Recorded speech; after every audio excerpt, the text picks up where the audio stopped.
Hey guys, welcome to the Liberal Hive Mind, a channel solely focused on exposing the abundant hypocrisy of the left. We're still talking about this Trump indictment. Now, back when Donald Trump got ahead of this whole thing and announced that he was going to be arrested on Tuesday of last week or the week prior, a lot of people were warning Alvin Bragg and the Democrat establishment, don't do it. One of those individuals was actually legendary comedian Chris Rock. Chris Rock calls lawmakers stupid for wanting Trump arrested. Chris Rock joked that former President Donald Trump was, quote, romantic for allegedly paying off adult film star Stormy Daniels, while calling lawmakers stupid for wanting him arrested, warning it will only inflate his popularity. The 58-year-old funny man addressed the expected arrest as he helped honor Adam Sandler at the Mark Twain Prize late Sunday. Directly addressing lawmakers in the audience, including Nancy Pelosi, "Are you guys really going to arrest Trump?" Rock asked the crowd, according to the Daily Mail, which noted that several officials from the Biden administration were in the Kennedy Center crowd. I actually saw a clip. Karine Jean-Pierre and some other individuals were all attending that particular Hollywood event. Do you know that this is only going to make him more popular? It's like arresting Tupac. He's just gonna sell more records. Are you stupid? He asked to a roar of laughter, according to the outlet. Rock also poked fun at the expected charges over Trump, 76, allegedly paying hush money to Stormy Daniels to try to end her affair claims in the run-up to the 2016 election. He joked that the future president effed an adult film star and paid off someone so his wife couldn't find out. That's romantic, Rock joked. We've all been cheated on. Don't you wish that the person that cheated on you paid off somebody so you wouldn't find out? Well, Chris Rock tried to warn him. He asked the question openly, Democrats, are you stupid? Well, it seems as though the answer is yes. Not only stupid, but very stupid. The panic already begins. And let's just say that the panic is justified. The Telegraph writes, a police mugshot could actually help Donald Trump. Here's how. A mugshot could become the most effective fundraising tool he has ever had. The decision to charge Donald Trump will add rocket fuel to his campaign for the 2024 Republican presidential nomination. For months, he will be able to accuse Democrats of weaponizing the legal system, and a mugshot could become the most effective fundraising tool that he has ever had. Even before Mr. Trump had his collar felt, Republicans of all stripes were already rallying behind him, condemning a potential prosecution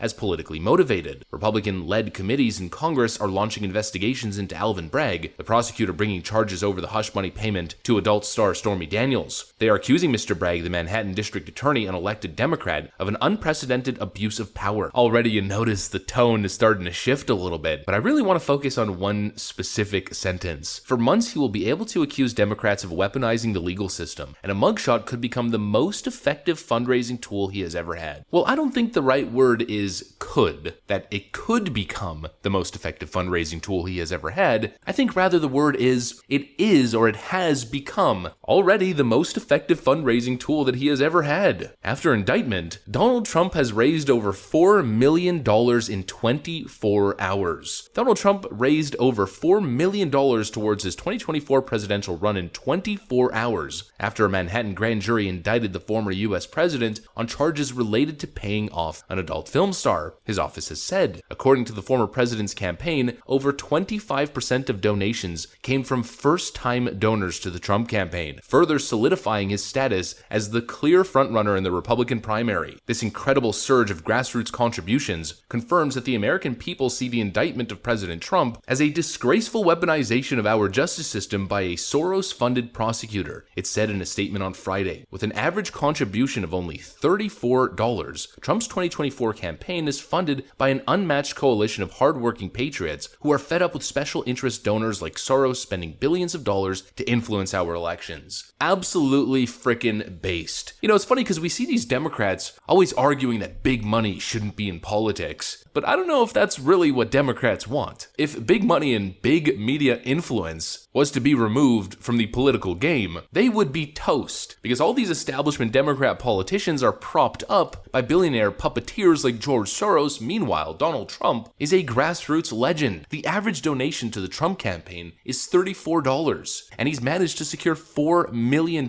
in donations in the last 24 hours. 25% of those donations came from first-time donors. In other words, Donald Trump has created a grassroots movement. He has grassroots support unlike we've ever seen. And and probably not as the Democrats anticipated, it's growing big, and it's growing fast. You might describe it as explosive growth. Well, that's just on the news of an indictment. Imagine the fundraising capabilities when Donald Trump has an actual mugshot. Cue the panic. Panicked CNN is now urging Manhattan District Attorney to not make Trump mugshot public because it will make him even more iconic.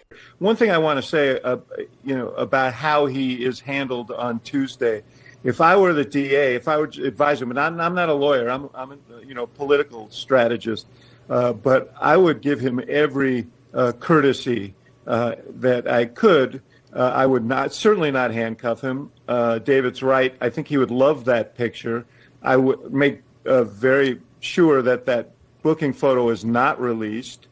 He would turn it into T-shirts, and he'd turn himself into Che Guevara there as an iconic image. I would just make sure that this goes down smoothly, and that he is not made a spectacle of on Tuesday, because that will all play in. That would all play into his public relations strategy there. You cannot make this stuff up. How quickly things turn around. It's once again the classic situation of Democrats playing themselves.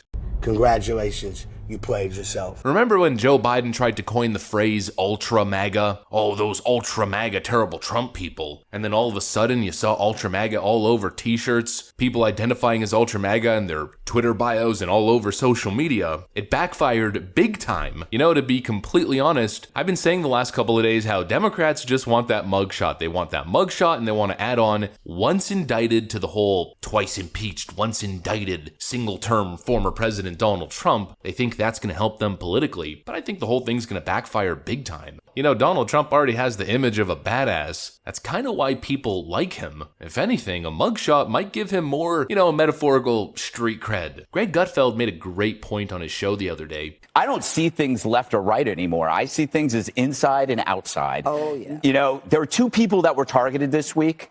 You couldn't get more opposite between Matt Taibbi and Donald Trump. One, a renegade progressive journalist. Another, a renegade Republican president. What do they have in common? They're both on the outside. So this isn't about the left going after the right. It's about the elites going after the outsiders. And if you look at all of the things that we talk about on the show and the things that piss you off, do you know why nothing gets done? Because you're the outsider, right?